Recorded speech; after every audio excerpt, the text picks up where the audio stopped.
UP में रहने वाला एक दिनेश नाम का लड़का जो भाई अपनी पढ़ाई पूरी करने के लिए दिल्ली जा रहा था। उसके घर वाले बहुत मना करते हैं कि भाई यहीं पर पढ़ाई पूरी कर ले, कहाँ जा रहा है इतनी दूर।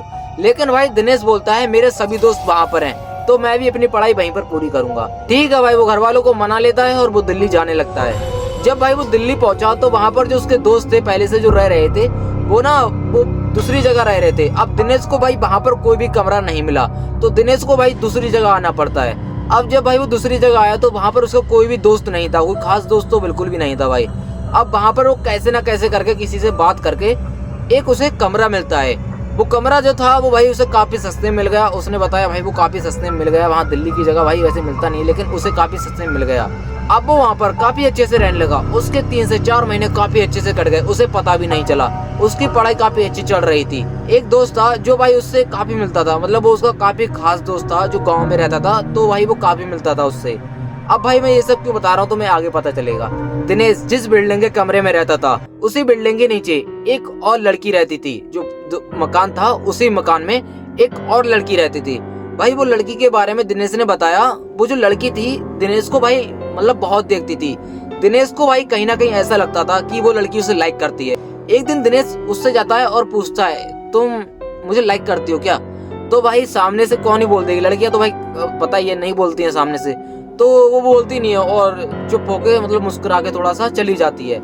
अब दिनेश को लगता है कि भाई ये लाइक तो कर दी है, तो दिनेश थोड़ा सोचता है कि मैं अब इस पे थोड़ा ध्यान दूंगा। पहले तो भाई पढ़ाई पे ध्यान देता था पूरा, लेकिन भाई सिंगल आदमी गांव के ठहरे तो भाई सोचते हैं कोई मतलब वो अमीर थी थोड़ी, तो सोचता है जो अगर पट गई तो मजे ही आ जाएंगे। इस वजह से भाई वो सोचता है थोड़े कपड़े वपड़े सही पहनूंगा आज से।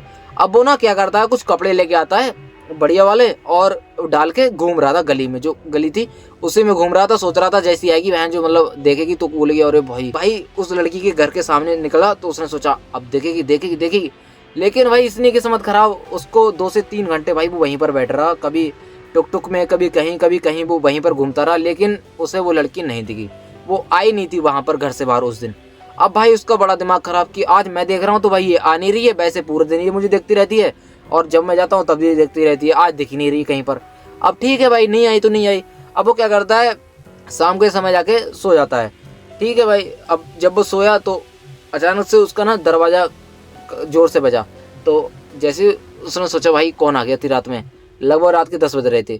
तो जैसे उसने दरवाजा खोला भाई बाहर वही लड़की खड़ी थी, और वो लड़की खड़ी थी उसके साथ में उसने क्या देखा, एक लड़का और था जो उसी के साथ में था। अब भाई वो देखता है तो उसे काफी गुस्सा आता है कि भाई ये किसको ले आई पकड़ के यहाँ पर।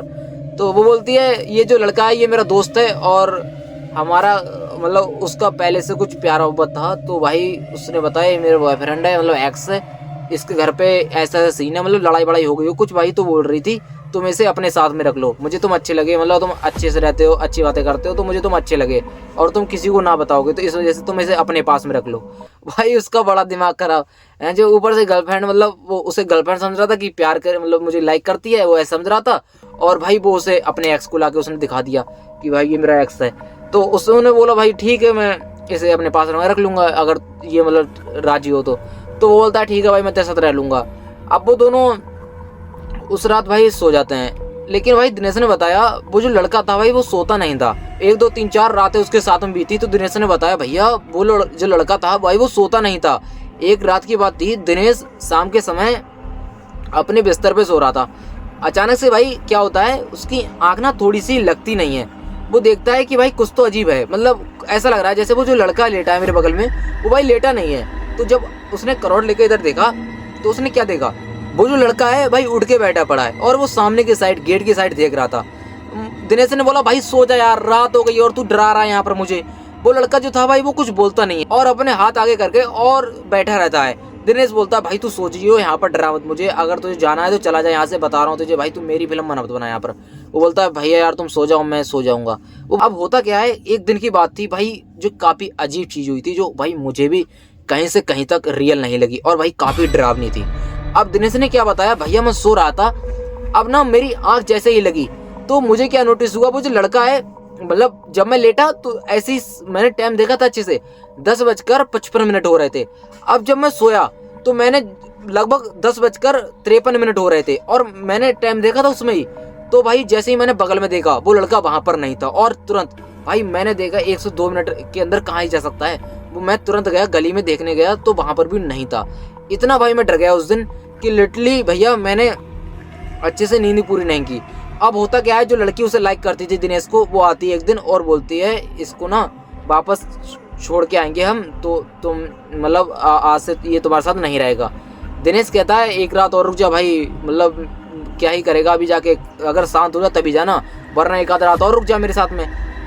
वो बोलता है नहीं भाई सब कुछ ठीक हो गया है, अब मैं ठीक है जाऊँगा, मेरे पापा फ़ोन कर रहा है बार बार। अचानक से वो लड़की उठती है और जो दिनेश का दोस्त है मतलब वो लड़का रूममेट, वो लड़की बोलती है चलो तुम मेरे साथ, और वो लेके चली जाती है। अब भाई ये फ़ोन चला रहा था और अचानक से इसे क्या लगता है, लगभग 2 से 3 घंटे हो जाते हैं, तो इसे क्या लगता है कि भाई ये क्या कर रहे हैं दोनों, मतलब देखने की उसे चुल मची। तो वो देखने जाता है कि भाई ये दोनों कर क्या रहे हैं। भाई जब उसने देखा तो उसकी आंखें खुले की खुली रह गईं। भाई वो जिस कमरे में बैठे थे उस कमरे में कुछ हड्डियाँ पड़ी थी, और जो हड्डियाँ पड़ी थी उसमें मतलब हड्डियाँ नहीं, मतलब कुछ काला जादू टाइप हो रहा था। उसने भाई एक चीज़ नोटिस की, वहाँ पर उसका फोटो रखा था। ये सब देख के भाई वो घबरा जाता है, और वो दोनों भाई कुछ कर रहे थे उसके ऊपर। ऐसा लग रहा था जैसे भाई वो कोई काला जादू टाइप हो। मतलब भाई वो इतना डरावना था कि भाई वो देख के पूरा घबरा जाता है। कोई खोपड़ी वोपड़ी सी रखी थी, और भाई ये सब देख के तो वो इतना डर जाता है कि भाई वो अपने मुंह दबाता है और वहीं से सीधे भाई कमरे में जाता है और अपना सारा सामान पैक करके उसी रात भाई दूसरे दोस्त के पास भाग जाता है। क्योंकि भाई अब तुम्हें लग रहा होगा भाई काला जादू करने के लिए कुछ तो उसका लिया होगा, मतलब ऐसे तो नहीं होता है काला जादू। तो मैं बता दूं भाई, बीच बीच में दिनेश ने नोटिस किया कि जो लड़का था वो ना कभी दिनेश की साइड पढ़ लेता था और कभी ना कभी उसको मतलब कुछ ना कुछ चुबाता रहता था। अब दिनेश भाई नोटिस तो करता था, लेकिन भाई रात का समय होता तो वो जैसे लगता था जैसे कुछ और ही चुप गया हो, तो दिनेश ज्यादा इन चीज़ों पे ध्यान नहीं देता था। और भाई काले जादू पे तो दिनेश कभी यकीन नहीं करता था, क्योंकि भाई वो पढ़ाई लिखा इंसान था, तो वो इन चीज़ों पे यकीन नहीं करता था। तो जो दिनेश के कपड़े होते थे वो भाई जब वो पहन के जाता था लड़का, तो भाई वो दोबारा दिनेश को देता ही नहीं था। ऐसा लगता था जैसे भाई वो कहीं फेंक आया हो। तो दिनेश ने ये सब बताया। बाकी भाई अगर ये स्टोरी तुम सुन रहे हो पूरी, अगर तुमने अभी तक सुनी, तो मैं तुमसे एक बात पूछना चाहता हूँ। अगर तुम पढ़े लिखे हो तो भाई तुम ये बोलते हो कि काला जादू या ये सब चीज़ें भाई वर्क नहीं करती, मतलब ये सब एग्जिस्ट नहीं करती या इन चीज़ों से कुछ भी नहीं होता, तो बता दूं भाई, अगर तुम इन चीज़ों से थोड़ा बच के रहो तो अच्छा रहेगा। क्योंकि अगर तुम्हारे ऊपर कोई काला जादू, अगर जैसे कुछ चीज़ें होती हैं, जैसे भाई मेरे साथ में एक आंटी जी थी, मैं बता रहा हूँ, उनका भाई लड़का लगभग 24-25 साल का था, बहुत अच्छा खासा शरीर में, भाई पूरा लड़का इस दुनिया को छोड़ के आज के समय चला गया। और किस वजह से? सिर्फ भाई काले जादू की वजह से। तो भाई मैं यही बोलूंगा। बाकी भाई तुम्हारी कोई स्टोरी है तो हमारे साथ शेयर कर देना इस जीमेल पे। मिलते हैं किसी और नई स्टोरी में। Bye bye, good night.